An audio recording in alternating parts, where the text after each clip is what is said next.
Congresswoman Nan Hayworth, as well as Capri Cafaro, a contributor to the Washington Examiner. Ladies, good morning. Happy Columbus Day. Nan, I want to begin with you. It seems that it doesn't seem, it's true.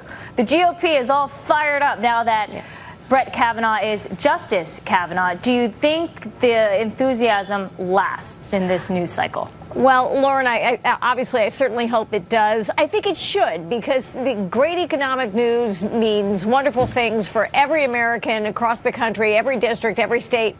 Having said that, we all know that there's a lot of voter intensity on both sides.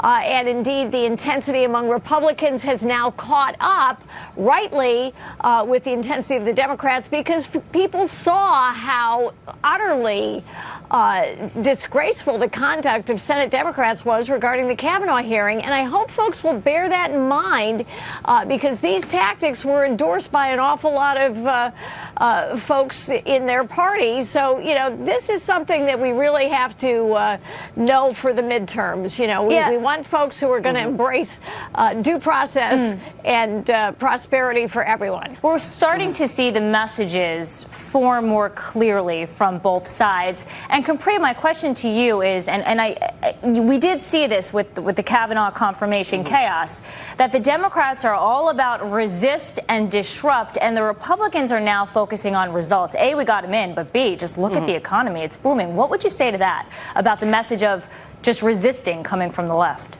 Well, look, I mean, I represented Northeastern Ohio in the state Senate for 10 years. And what I would say is that regular Democrats across the country are getting a bad rap by the people that are out there screaming and protesting and harassing people, because that's really not reflective of the average Democrat, the average American, and the rest of the country.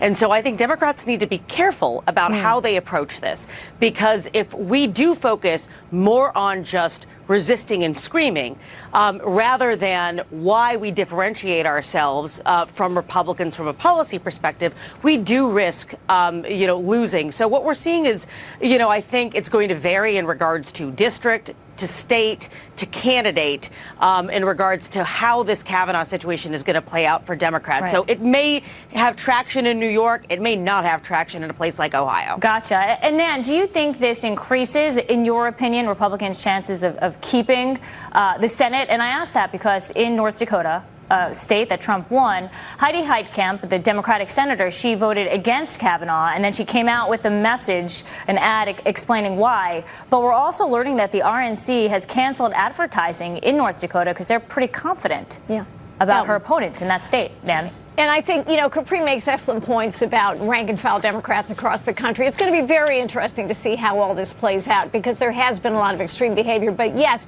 if you look at polling in key Senate races where Republicans are competing in states that went for President Trump, those polls really have shifted strongly in the direction of the Republican candidates. And I hope that they will be able to keep that going. But as you point out, Lauren, results mean a lot. The economic results, the economic picture is amazingly good.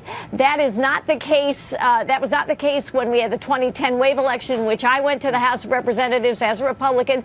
Things were not going well for the incumbent Democratic president and Congress.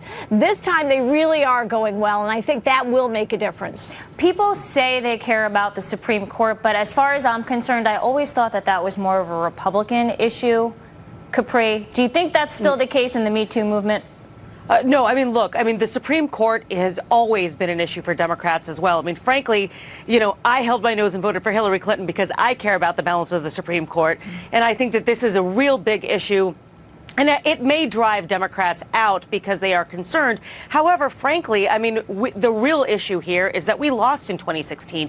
So even if we take back the Senate, all we can do is try to stop President Trump's nominations, because that is the job of the executive, and that might backfire in 2020. So again, we got to be careful. Yeah, Capri Cafaro, Nan Hayworth, thank you very much. Thank you, Lauren.